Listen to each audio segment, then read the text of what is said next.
What is going on, everybody, and welcome to the Washington Brawl Podcast, your number one destination for all things Washington football, presented to you by the Brawl Network. I'm your host, Parker Hamlet, joined by everybody's favorite Hokie, Chris Fowler, and the Washington Brawl Insider, Owen Smith.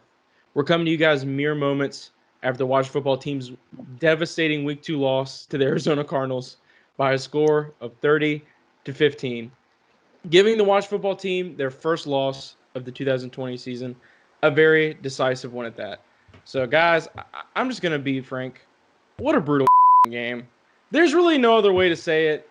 And don't let the final score fool you if you're listening. Arizona was not scared of us, and they came for our throat early and often. You're in big trouble, though, pal. I eat pieces of shit like you for breakfast. You eat pieces of shit for breakfast?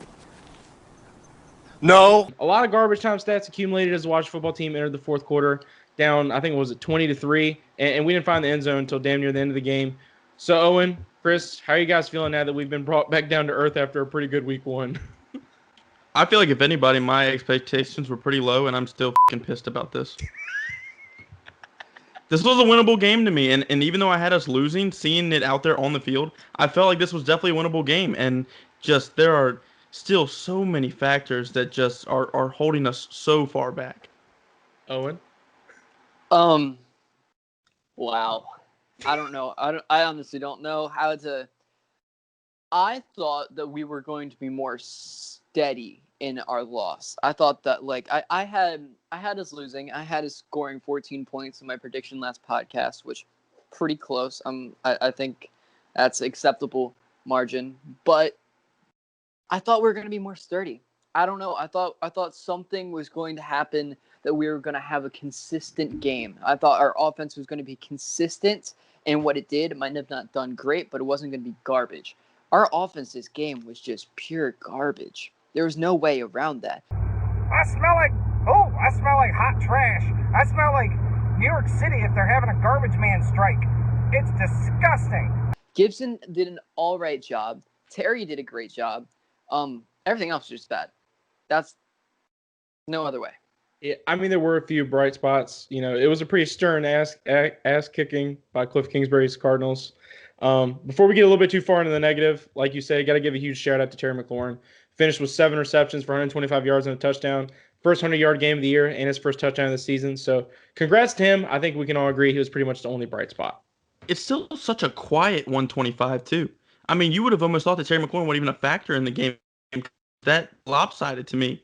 And he still comes out with 125. And I think he could have had 75 more yards if Dwayne has time, if Dwayne finds him. I mean, he was burning up Patrick Peterson all game long. And I think we can talk about this more later in the week when we go back and watch film on plays that Terry wasn't the recipient of the catch or wasn't targeted. But Terry McLaurin was burning the hell out of Patrick Peterson all game long. I remember last pod, I said that Terry needs to be natural Terry, and they need to stop trying to fit him into the glove of the offensive scheme. Just let Terry be Terry. And this week, Terry did what he usually does. Last year, we saw him do that constantly during the game, and he did that. We found out Terry is a quick slant. Yep, that is Terry. There's nothing wrong with that. And that's also Dwayne. Dwayne actually he had absolutely zero good natural completions besides when he was hitting Terry or on those quick slants, and then he would take Sims off on a post route. But those are the only two that he really had success in. Logan Thomas had a trash game. He would target Logan in the middle of the field. He would target him on some quick slants, and no matter what, it just seemed to bounce right out of his hands or go right through them. Sure, there were some times where Haskins threw it a little far to the left, a little up high, a little down low. There was definitely some passes in that game that he should have made more accurate. I'm not going to give him. I'm not going to sit here and be like, Dwayne Haskins is a flawless, fantastic quarterback. He had some pretty low lows in this game. I don't think it would have made a difference though. So I don't really think that matters. I think Haskins is a great talking point. Everybody's pretty divided as regards to Dwayne Haskins' performance in week 2. Of course, it's going to be like that when you lose. Dwayne finished 19 for 33 for 223 yards, a touchdown, no interceptions. Had one turnover, fumbled kind of early in the game on a Chandler Jones strip sack, which I don't think any of us can really fault him for that, especially with how well he's taken care of the ball up to this point. Play action. Ball knocked away, and the Cardinals are going to get it back. Ball deflected out of the hands of Haskins, and Chandler Jones picks it up. But, Owen dipped into it a little bit, but we're going to get straight into it. How much of the loss do you guys contribute to bad quarterback play? Maybe 5%. The rest of it is strictly O-line. O-line, we talked about how much D-line can have an impact on this game, how D-line can win us games. O-line has that exact same impact when it comes to losing us games. O-line lost his game for us, and you can talk about Dwayne missing throws when he had opportunities, but why is it that the quarterback has to take advantage of the one or two opportunities he has a game where he has time to throw the ball? That's not a quality football team. That's not a quality offense. Your starting quarterback shouldn't have one or two plays a game where he has an opportunity to make a big play because he has enough protection. It should be a priority to have protection every play. And of course, there are going to be sacks in the game. You're going to face good D lines, but this was not one of them. Chandler Jones is a wrecking ball, but this defense as a whole is not strong as we're going to see down the road. And we had an advantage, I felt like, to put points on the board. And Twitter is full on blaming Dwayne Haskins for this game. I must have gone back and forth with 4 or 5 guys during the game until I just got my fingers got tired. Everyone is ready for Dwayne to get the hell out of DC, and it's beyond me. It's beyond me, man. I don't get it. This is strictly on the O-line, and everyone talks about Kyler Murray. We might get into it later. Kyler Murray's game plan, and Parker, you hit the nail on the head last week's or in the preview pod. It's all quick passes. We didn't get to Kyler Murray this week because the ball's out of his hand in a second. And who is he getting it to? DeAndre Hopkins, Christian Kirk, Larry Fitzgerald. Who on Washington's offense is creating separation? Who on Washington's offense is creating separation for Dwayne to get the ball to them in the least amount of time of any quarterback in the NFL? Look, this is not a good atmosphere for Dwayne Haskins, and I don't know how anyone can expect him to succeed or blame him for when he fails. I just don't get it, man. It's beyond me. Okay, so you don't think a very large percentage of it goes to Dwayne Haskins. I certainly side with you on that. Owen, I know you said you would keep your mouth shut till about week 8. You said you'd get into a little bit more on the podcast, so let people know. Okay, so I'm going to leave off of Twitter because I find Twitter and Dwayne Haskins is a bad match right now, as Chris was saying. You're damn right. It's not. They're not doing well together, which is just stupid, complete stupidity. Here's what I am going to say. We do not know enough about Haskins to praise him right now. True. He is not a praisable quarterback right now. There's way too many passes that he should have completed, that Andy Dalton could have completed, Nick Mullins could have completed. I have seen them complete passes that Dwayne did not complete tonight. There's a low pass to Inman that he had an open lane. There was pressure coming on his left side, but he evaded the pressure and he threw it to Inman and hit the ground. There's no reason that should have happened. A couple passes to Logan Thomas, far way to the left and far way up. There's passes that he should have completed that Nick Mullins, any quarterback really Sam Darnold could have completed some of those passes. Oh, I want to cut in real quick. I agree with you. Dwayne was not perfect today, and I'm not saying he's perfect. I was talking about last week how we're giving him the benefit of the doubt way too much, and he needs to come out and have a big game. So I'm on board with you. But you can't tell me that pass in the end zone to Logan Thomas where it hit off the top of his fingertips wouldn't be a catch by another tight end in the NFL. Pass up the middle. Incomplete. Thomas. And I hate saying that because you know how high I am on Logan Thomas. But Logan Thomas' vertical was about 4.5 inches on that jump. He could go up and get that ball. Another tight end can go up and get that ball. Okay, this is what I'm going to say. The blame is not on Dwayne this game. The praise is not on Dwayne this game. None of it. I think there's definitely, as I just went on a rant about how Sam Darnold probably could have thrown better balls than Dwayne did this game, there is definitely blame. I'm going to put 35% on Dwayne. I think it's around there. He definitely I think if he had done a better job on his accuracy, there's definitely a touchdown we could have had with Thomas, because Thomas could have gotten that ball. That's correct. Other tight ends in the NFL could have gotten that ball. Backups could have gotten that ball. I'm not saying that's not true. But quarterbacks should also throw that better. Yeah, I agree, but I've also seen Lamar Jackson complete 2 touchdowns this season so far that would have been incomplete to Logan Thomas because Hayden Hurst went up and made a one-handed catch. Mark Andrews. Mark Andrews, I'm sorry. But Mark Andrews went up and made a one-hand. Okay, but I agree with you. I think there are still lower tier tight ends that can make the catch that definitely Logan Thomas is not anywhere near a top 32 tight end in the league. Yeah. I just feel like we're making Dwayne Haskins' margin of error so much smaller than any other NFL quarterback. And this might be going against what I said in the preview pod, and it kind of is. But his margin of error is so much smaller compared to other NFL quarterbacks because his receiving core is just not – their catch radius, other than Terry, their catch radius is just nothing. It's zip. Sims.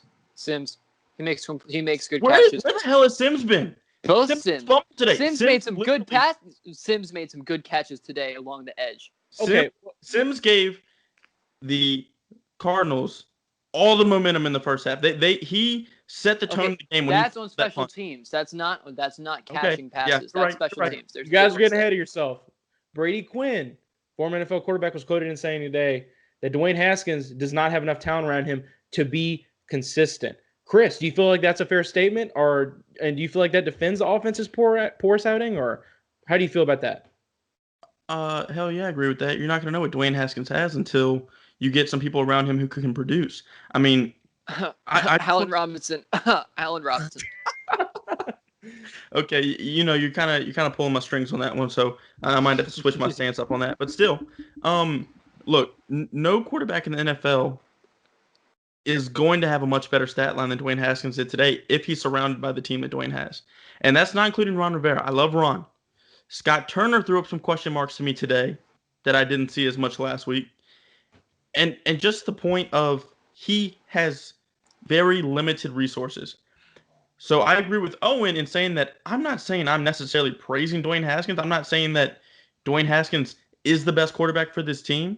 But I'm sure as hell not going to dig his grave right now. Of course not. It's week 2. Yeah, for this type of outing. Because like we said, man, last week against Philly, he had the least amount of time to throw for any quarterback in the NFL. And that was including Carson Wentz, who we sacked 8 times. Let's be cutthroat, though. 6 of the offense's first 7 possessions ended in punts. One was the fumble that I mentioned earlier. Like I said, the fan base is split on this. Most say he has no line, which is fair. A lot of people say he's got a lot of pressure in his face. He's got a horrible receiving core. How much of this is context? And at what point are you making up excuses for Dwayne, Owen? At what point are you making up excuses? You're making up excuses when you have serviceable offensive linemen and serviceable receivers. I think Inman is a serviceable receiver. He's not a franchise receiver. He is a wide receiver 3 at best that we have playing our wide receiver 2. That's because of certain aspects of our young wide receivers that I don't know complete depth of, but Ron and Scott Turner don't like something they see enough to put them above Inman. And so with offensive linemen, we took a step back this year than we did last year, which is saying something because our offensive line was bad last year. With Trent Williams off the field, our offensive line was bad last year. Trent Williams was on our roster. Getting rid of Trent Williams and not finding a way to make that compromise with him. I don't care how much money you would have had to pay him. Not having him on the field this year is the worst possible thing we could have done. And he wouldn't have been able to hold out. With the new CBA, he would not have been able to hold out at all. So, I mean, it feels foolish. What he could have done is he could have opted out for COVID. Yeah, true. I mean, but coulda, woulda, shoulda. Trent Williams is a San Francisco 49er. It is what it is. So is Jordan Reed, who could have done better than Logan Thomas. We will definitely get into that later. But, I mean, my take on this is the facts are Dwayne was never quarterback 1 in training camp in 2019. Had no preseason experience as quarterback 1 either. This was only his 9th career start. You know, he's entering very similar circumstances this season as he was last year, but has a new coaching staff. And like you just said, has the worst offensive line that we've seen on a Washington football team in years, and has almost no talent at any skill player position, maybe outside of Terry McLaurin and Antonio Gibson. You know, like Rivera said. I want to real quickly want to cut in there. McKinzick showed today why he has the possibility to be a running back. On one drive, McKissick has some good runs. I think he took advantage of his opportunities. Runs. And I have not been high on J.D. McKissick, so I think if you are I have hearing not from me, either. he did pretty good. He did did okay. great. He made cuts. He was quick on his feet, and he didn't second guess himself like Gibson has been doing. Gibson had a far better game today than he did last week. Absolutely. But he still didn't have enough to be considered the starter for me. Yeah, Where was Peyton Barber too? Peyton Barber was there on 4th down and short. That's Peyton Barber's game, I feel One play. Yeah, in the entire game. McKissick was 8 rush attempts for 53 yards. That averages out to 6.6 yards per carry. His long was 13 yards. I thought he had a good game. He looked good. On his runs, he looked good. His number didn't get called a lot, but when it did, I thought he looked good. Now, you were talking about players missing out, and we were just talking about the receiving corps too. AGG made his first career catch today, and that was his only catch of the game. So in 2 games, our highest receiver that we had coming out of the draft, the guy we were probably most anticipating for, other than Chase Young and just got his AG, first catch. AG just got his first catch and his only catch in 2 weeks of play. Now, he was active for this game. He was active last game, and he has 1 catch. So I know he had an injury bug, but what the hell is going on with AGG? There's something we don't know. Yeah, I believe, like, there's one person throughout these first 2 weeks of football that I will praise no matter what, because I've seen what's happened to this franchise, and that is Ron Rivera. I don't care what he says. If Antonio Gandy Golden is off the field right now, he has a reason for it, and I trust him. And it's because of the smart football he plays. He's a fantastic leader. He has played smart football when it comes to roster this year, no matter what I see as a fan and how much I disagree with some of his moves. I think he has a reason for doing it, no matter if it's because he sees something that could happen in the future that could make us better. If he's planning for the future right now. We cannot take a snippet from week 2 of football and then turn it against Ron Rivera. I agree. Because he's planning for the future. In close on Haskins, though, we're all Washington football team fans. We're diehards. We have almost a case study on Dwayne Haskins, if you will. The casual football fan, though, they don't follow this team that closely, and we all know the type of media attention that the Washington football team gets.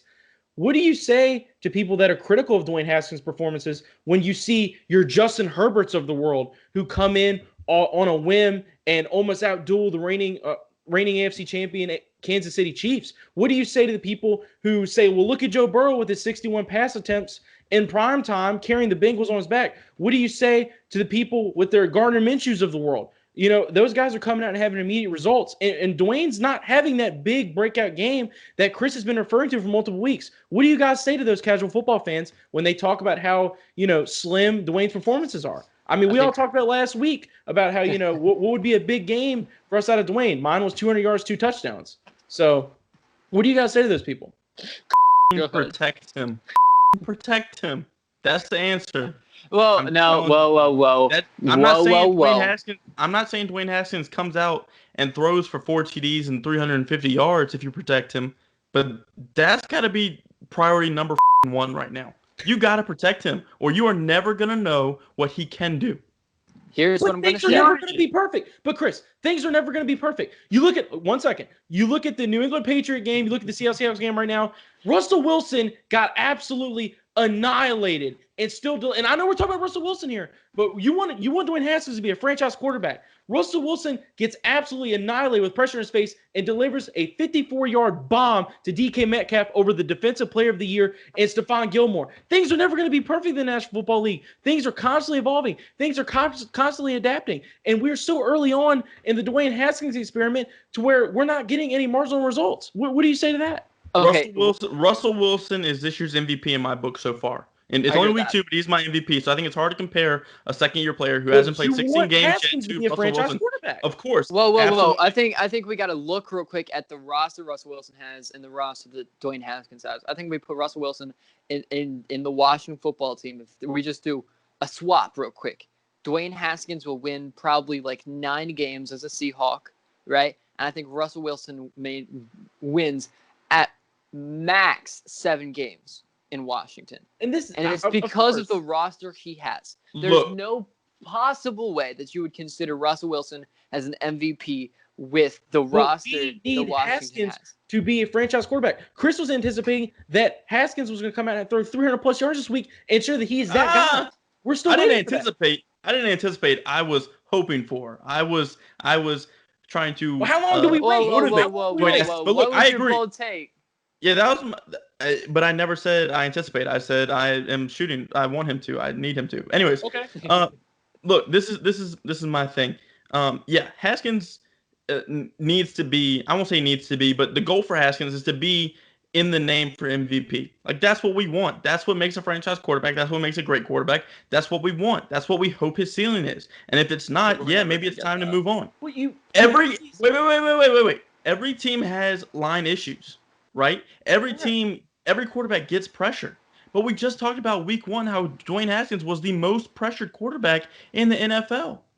So he literally has the least amount of time compared to all other quarterbacks to throw the ball, to make his reads, and he hasn't played 16 games yet as a starter.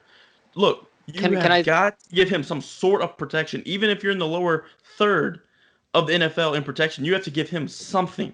Something, Parker. This is a results-driven league. Look at all of these, MVP Deron Christian, give me results. They're all second-year players. Lamar Jackson, second-year player. Kyler Murray, who is now, unfortunately, very against what we think, maybe outside of Owen, he's in the MVP race as well. These are all second-year quarterbacks that are making this huge leap. And we're over here fangirling when Dwayne Haskins gets a 15-yard completion. This is a results-driven league.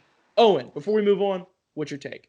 Okay, my take is, I wish I had some different point to point out than you two have already made, because you guys have said everything, man. I don't think the blame is on Dwayne. He's 9th career start.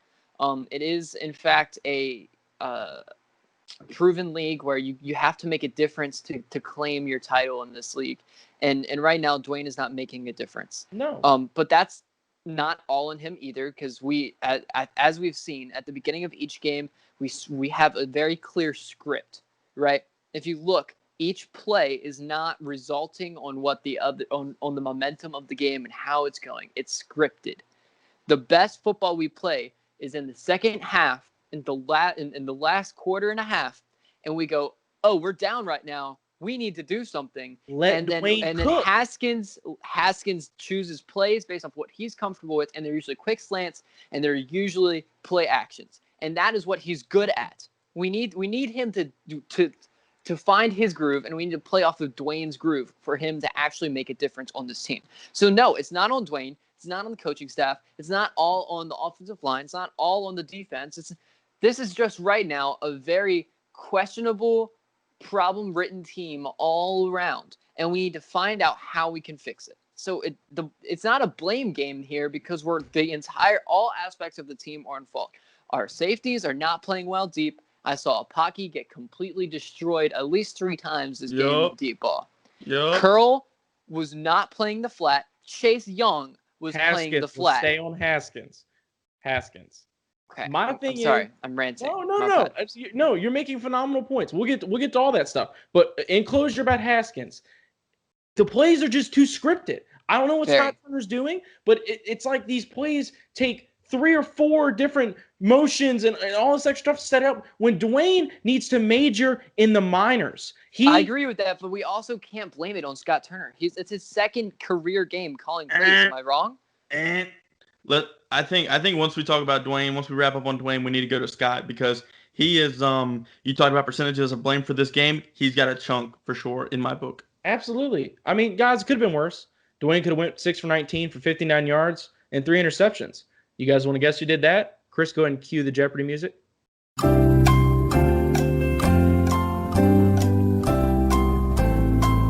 Say it again. 6 for 19, 59 yards, 3 interceptions. Oh, that was Kurt. That was old boy Kurt. That was Kirk Cousins. Mr. $35 million a year got bombarded by Phillip Rivers and his weird throwing motion in the Indianapolis Colts. So, I mean... Mr. No Condom Rivers. Yeah. I love that. Jeez. I'm sorry. That means. I mean, Kirk is being heavily compensated to be pretty inadequate. So I definitely think Dwayne has a chance to be an elite quarterback in this league. But it's a results-driven league, and we'll see how things go throughout the season. Results-driven league? Tell Deron Christian to give us results. Tell Wes Martin to give us results. Now with Sheriff possibly out, tell Wes Schweitzer to give us results. Morgan Moses, if he holds one more fucking person... He only held someone like twice. That's a record for him. In the most important situations, though. In the biggest situation we needed him not to hold, he holds, and that's just the He's having definition a of Morgan career Moses. year right now, Chris. We Perfect can't blame segue. it on Morgan Moses. I know we I'm want not to blaming it on Morgan. I'm not blaming it on Morgan.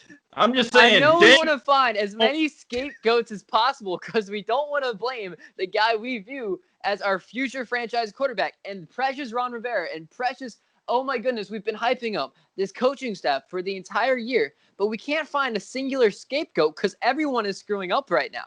I actually love that point, Owen. I And love I it. didn't think that the offensive line could outdo how terrible they were last week, but I mean, they outdid themselves.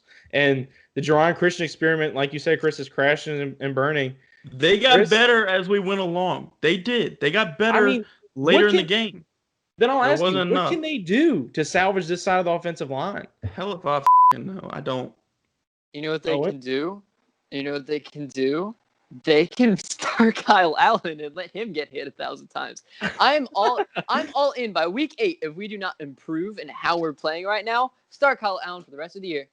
I Hey. want him. I want my quarterback saved because I want him for my future. Hard pass on that. Owen, do you see Sadiq Charles or Cornelius Lucas coming in and being able to remedy this situation, or do you think this is just going to get worse? I see Lucas possibly doing something. I don't see Sadiq's Charles. not coming in. Sadiq's not coming in. He I hasn't think even. He he's a didn't go future through player. camp. Yeah, If- I think he is too down the road, but he didn't even show up in camp. So Then Sadiq has got some time before he we got Brandon even has an Scherf, opportunity. You know, I see Sadiq playing kind of the role that Cam Sims has been playing. He'll come in every once in a while and show up in a big moment, and then you won't hear from him again for the rest of the year. That's how Cameron Sims has been. He's been the training camp hero. He's been the guy that we have high expectations for. But for some reason, each time he lands on the practice squad. I see that being Sadiq's future. I don't know why. It's just what I see it. shout out to Cam Sims. Played a phenomenal game on special teams today. I think that also deserves a shout out. So, but as far as the other side of the offensive line, you got Brandon Scherf, who also sustained a pretty scary right leg injury. Haven't saw much of an update ever since he was helped off the field. If this is it for Scherf in 2020, which I don't think it will be, just how big of a blow is it to the offensive line, Chris? It's huge. I mean, this O line was on its last leg from week 1 when everyone was healthy, and now your Pro Bowl guard goes down for who knows how long. It's huge, man. People got high on their horse after we beat Philly week 1. You are going to be devastated if this O line does not get their shit together. Period. It's definitely not good timing with his contract talks ongoing. I don't think it makes a difference. I'm not going to lie to you. So you're saying he's leaving no matter what? Okay, yeah. Don't say he's leaving no matter what. I'm not talking about contract. I think that throughout this, if he's gone for the rest of the season, I don't think it's going to make that big a difference. Because what's going to happen? Dwayne's going to get sacked anyway because the rest of our offensive line is trash. True. So why would we give him another opportunity to show him why he needs more money? And also, why would we give another opportunity to see maybe what we already have on the roster? Maybe there's some guy that sucked through camp but gets an adrenaline rush and somehow plays well. The guys that are starting for us sucked in camp. Everyone sucked in camp. Because there was no camp. There was no camp, so I guess everyone kind of sucked. That's got to be the part we clip out. That's gonna be our wavelength. All right, that's gonna be our wavelength. The Cardinals and Kyler Murray opened the game. I'm sorry. Yeah, the Cardinals and Kyler Murray opened the game with a 10 plays, 60. You guys are cracking me up with a 2-yard drive that ended in a touchdown to DeAndre Hopkins. I don't think I'll ever forget the level of disrespect you have to give DeAndre to not even cover this man. I just saw Landon. I'm like, what is going on here? 3rd down and goal from the 4. Murray fires, touchdown, and it's DeAndre Hopkins all alone in the back of the end zone to catch the touchdown pass. Landon, so I think, I'm not sure if you saw this, but some reporter, it wasn't JP, what's his name? The guy from ESPN. John Kim. Yeah, he put this great. He said sometimes you get so caught up in the possibilities of the moment, you forget what you're supposed to be doing in the moment. And that's what Landon did. If you watched, he was playing quarterback spy when he was supposed to be playing deep zone. He was watching Kyler Murray so intently that he forgot what he was supposed to be doing in the deep. And DeAndre, who I guess he just took the opportunity and was like, oh, there's no one back here. That's cool. I'll go back here. Because I saw Kyler walk up to him and be like, why were you over there? I'll throw it to you, but why? He was like, no one was over there. I'm not like, gonna lie to you. It was Landon's fault. That is a beautifully articulated excuse because there's no reason that DeAndre Hopkins should be that open in the opening drive. We pay Landon Collins too much money for him to be making mistakes like that. You can give him the excuses. You can say he zoned out or got too caught up in the play. You are paid too much money to not be where you're supposed to be. Do you understand the words that are coming out of my mouth? Okay, Landon Collins, besides the pick, there we go. Landon Collins had a horrible game.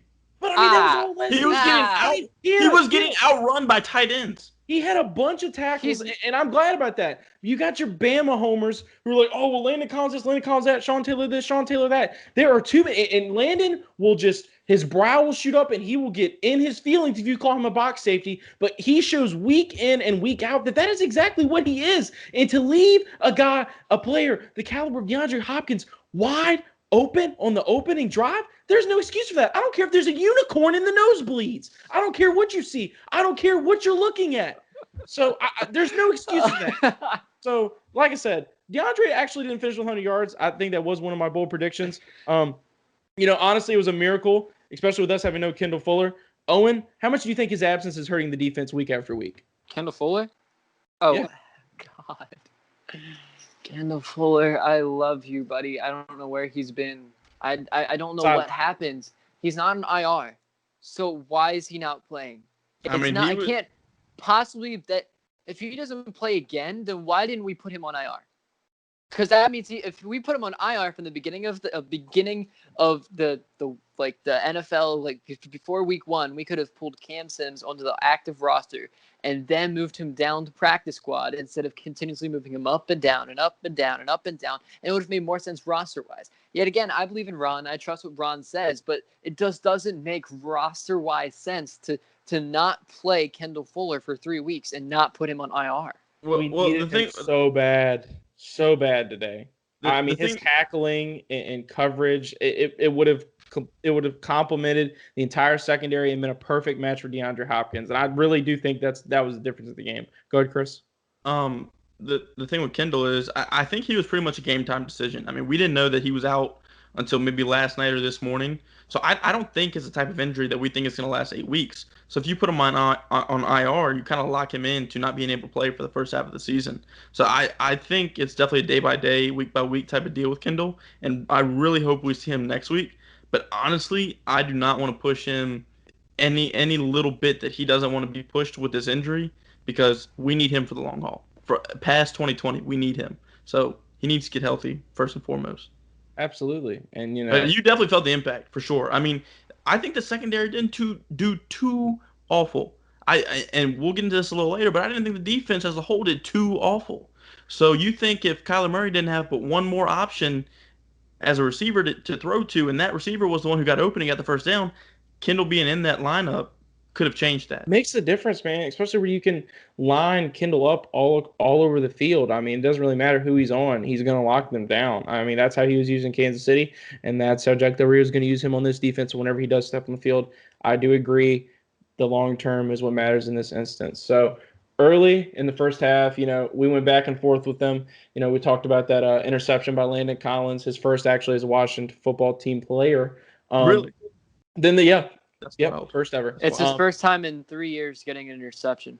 Yeah. And I feel like whenever I watched him on New York, he was picking the ball off. No, so his first 2 seasons, he had 7 interceptions. And one season, eight interceptions. And one season, he had 6. That's Washington, where players come to die. So, after that interception, we looked like we had a chance to score in the red zone, and that's when that Chandler Jones strip sack happened. Then forced the Cardinals on 3 and out. Thought we were going to get a chance to tie it back up. They punted the ball to us. Steven Sims, for the second week in a row, had woes on special teams, coughing up the rock, which led to another Arizona score.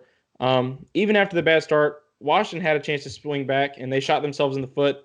Like we were just talking about the defense, that's definitely a unit that shot themselves in the foot a lot early and often. Guy you guys were talking about, Troy Apke, had more than likely his roughest outing to date. Jimmy Moreland got worn like a glove. And Ronald Darby was clearly out. Let me just say this real quick. the majority of the snaps that Moreland played, I would say probably 80% were against D-Hop, and he played so well. A 7th-round cornerback against an all-pro in D-Hop that's arguably the best in the league, and Jimmy did great. Like, sure, I there don't was think that anybody in this secondary warrants that type of reaction, if you want my honest opinion. I don't know about that. Did you see Jimmy? That I entire did. I game, mean, he had his he was hips always in the open, middle of his every play. footwork was great, and his head was on a swivel against D-Hop. He had the natural instincts and reaction to play him and lock him down for the majority of the time he was on the field, except when it was short passes that were bubbles and screens, and the one time it was a zone where Landon just screwed the pooch and didn't cover him. Like, there's no other time that you can say that D-Hop did great. Because Jimmy was covering it. But the same logic can go for Jimmy Moreland. I mean, yeah, he played great for a 7th-round draft pick. He played great for a 2nd-round draft pick. Look at Greedy Williams.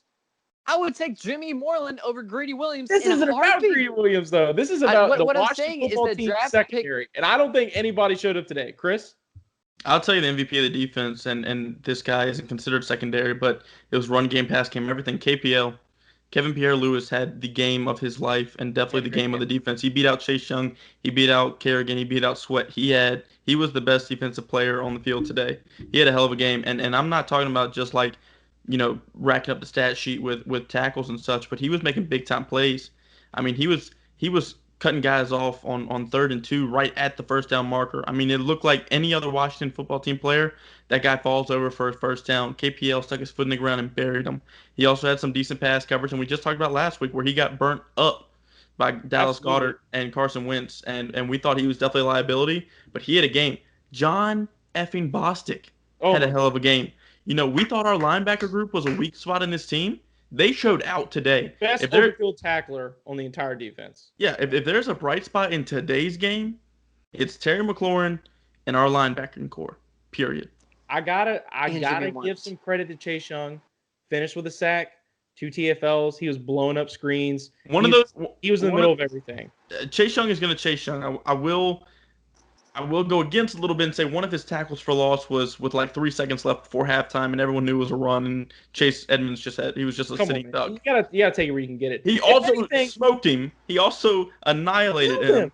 Chase Young is going to Chase Young. I think we forget this guy is a rookie and it's his second game. Takes no plays off. My thing is, where was everybody else after last week? Where the hell was Ryan Kerrigan? Where the hell was Jonathan Allen? I'm going to give Deron Payne some credit because I feel like he played really hard today. But where was everybody else last week that was dapping each other up and destroying Carson Wentz? You want to know? I mean, I don't know if we want to get into this now, but we can talk about it. Cliff Kingsbury completely took Chase Young, Ryan Kerrigan, Montez Sweat, Matt Ioannidis, Deron Payne, John Allen, took them out of the game. I think only a few of those names deserve to be mentioned. Okay, sure. But basically what I'm trying to say is the front 7. Cliff Kingsbury took the front 7 out of the game. Kyler Murray wants to talk about y'all want to talk about a fucking MVP race? No. It's easy to throw screens. It's easy to throw hitch routes. It's a gimmick. It's like when you have D-Hop like on steroids. And let's finish this thought on the defense. John Bostic, Montez Sweat, both played absolutely great. Montez was relentless. I don't think this performance hurts Monsters, Inc. whatsoever. I think they had a solid outing. Kyler Murray finished 26 for 38, 286 yards, a touchdown, 67 rushing yards, 2 rushing touchdowns. Other than a lot of fingers being pointed at Haskins' offense, I think a lot that was attributed on social media to this loss was coaching. The Washington football team controversially kicked the field goal on the goal line down big, and Rivera did not use any of his timeouts late. I think the fan base was being extremely reactionary. The game was over. He was clearly trying to avoid injury, right, Owen? Yeah, there's no reason that fans should be mad at him, and it's because he literally warned us in the press conference. He said, "Hey guys, we're building for the future right now. We're not in a win now mode. Don't get mad if we lose and we don't play as a win now team, because we're not trying to win now. We're trying to play for the future."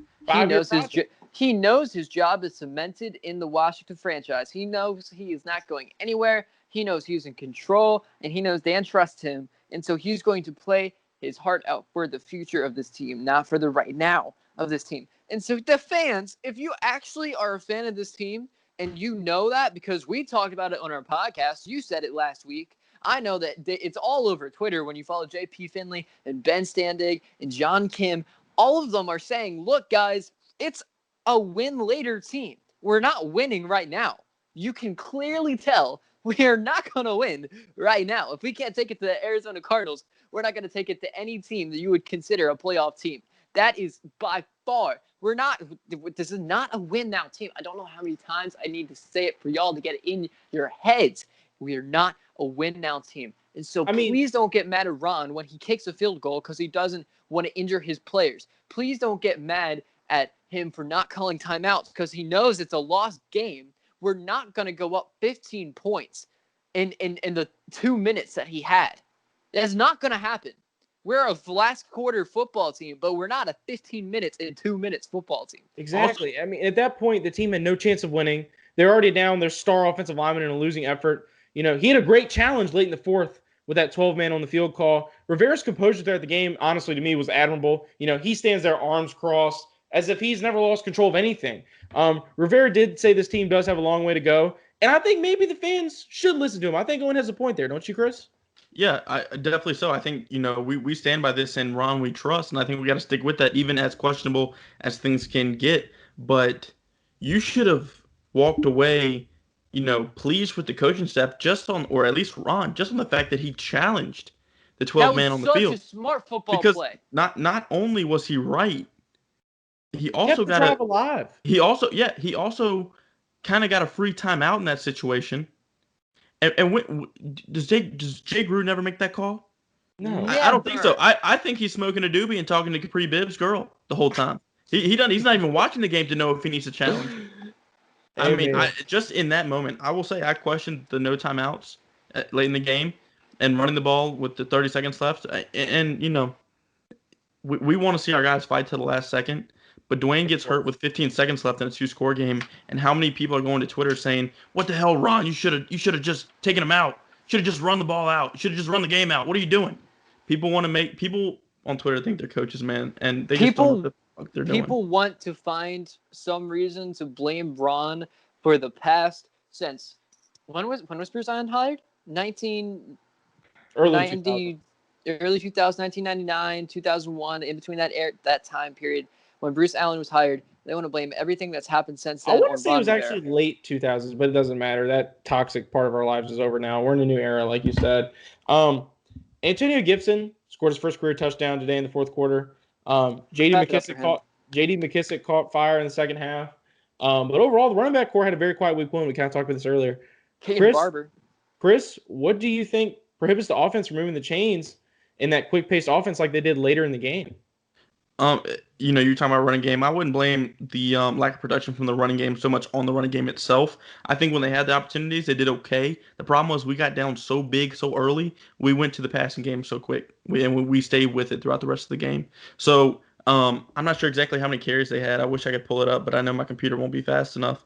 Let's see. As a total, we had 23 carries, which Zeke gets that on any given night.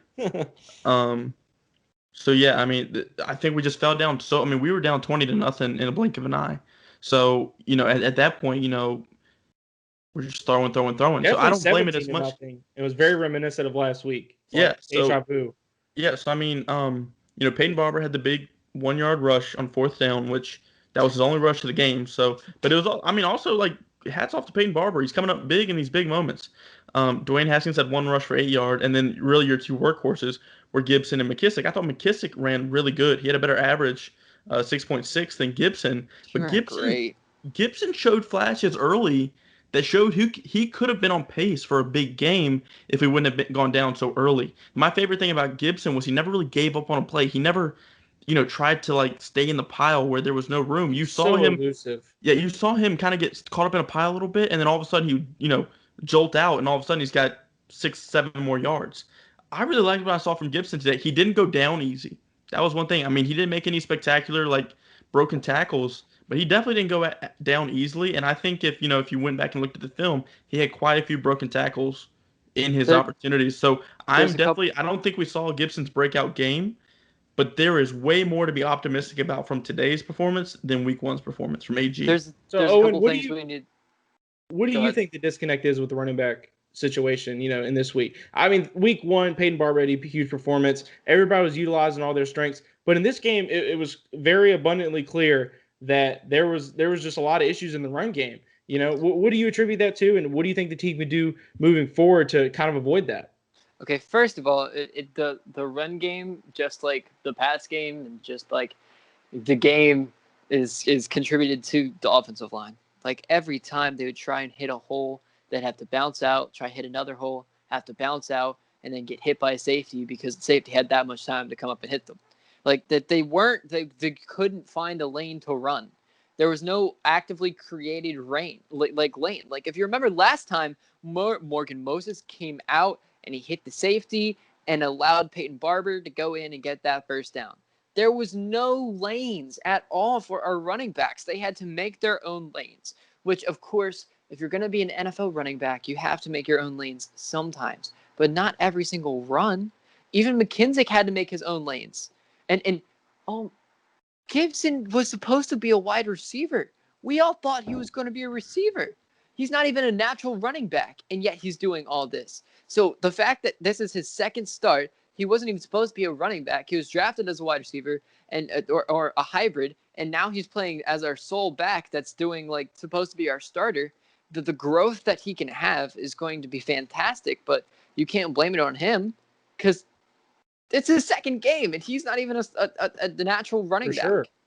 I mean, I think it's pretty cutthroat. The Washington football team is clearly outgunned and outmanned in the desert.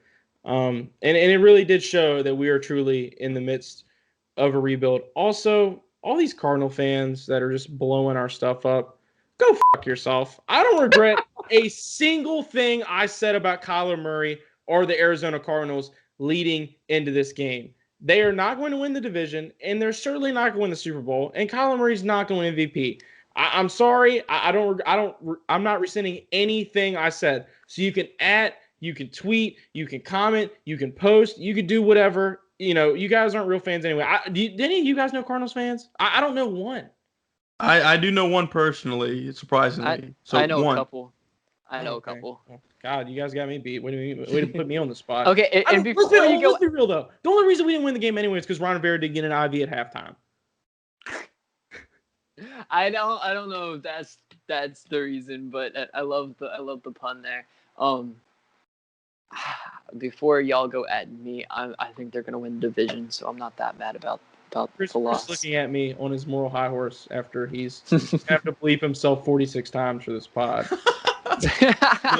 Look. Here's my bottom line towards Cardinal fans. Look, hat tip to Kyler Murray. He made it extremely hard for us to sack him. There was no way we were getting 8 sacks in this game because we had opportunities to get sacks, and Kyler Murray just barely got out the way. I mean, we saw one. Chase Young made a hell of a move on the tackle. It was basically a blow by. It was like he was untouched, and then Kyler Murray just escapes his touch. I mean, I think Chase Young's hand just grazed the hand and the back of Kyler Murray. So he definitely made it difficult to sack him. But this is my thing, man. And we've talked about this in this pod. Parker said it last week. Cliff Kingsbury offense is quick passes. He completely took this line out of the game by getting rid of the ball quick. And as I was trying to say earlier, before I was so rudely interrupted, it's easy to throw hitch routes. It's easy to throw slant routes when it's D-Hop, Christian Kirk, Larry Fitzgerald. Bottom line. I told this to a guy on Twitter, and I'll say it again now. There were 10 quarterbacks in the league that had better stat lines than Kyler Murray today, that played better than Kyler Murray today. And I will fight you tooth and nail on all those quarterbacks if you want to come at me. Let's go. But Kyler Murray, look, MVP means the best player in the league. Kyler is good. MVP, no. Hell no. No. Kyler Murray is not the MVP. And we will die on this hill. But I will too. That is all the time we have for today's episode of Washington Brawl. To read more about today's episode, make sure you head over to www.brawlnetwork.com and check out our Washington Brawl writer Dave Operman's post-game content, which will drop pretty much as soon as this does. Also, while you're on there, pick up some sick Washington Brawl shirts. Rep your boys. I got one on right now. Got some great designs Chris has been working on, so make sure you pick that up. While you're there, also make an account. It's free. You can keep up with all the latest Washington Brawl news. All episodes are also available on YouTube as well. Subscribe to the Brawl Network's official channel where we have our own playlist. Catch up on the Washington Brawl Madden 21 Game of the Week series, which is live on Brawl Network's Twitch every single week. Wherever you're listening to us on, whether that be Spotify, Apple Podcasts, make sure you subscribe, leave us a 5-star review, as it only helps us out in the long run. I've read some of them lately. Appreciate a lot of the kind words. And from this point forward, weekly, if you leave us a kind review, we'll try our best to fit them in on the episode. So don't miss out. Leave us a rate and review. Appreciate that. All things Washington Brawl just became a lot easier to access as well, because in our bio is now a link tree, where you're one simple click away from being able to find our Apple Pod, Facebook, Instagram, Spotify, Twitter link. And yes, it is that easy. On our next episode, we look to Baker Mayfield and the Cleveland Browns, who are feeling awfully dangerous after picking up their first win of the season. 2 1-1 teams will go head-to-head, and we're going to preview the matchup and have a special guest on the episode. But until then, keep your head up, Washington football team fans. We still have plenty to be excited about. This has been the Washington Brawl Podcast, presented to you by the Brawl Network. Peace.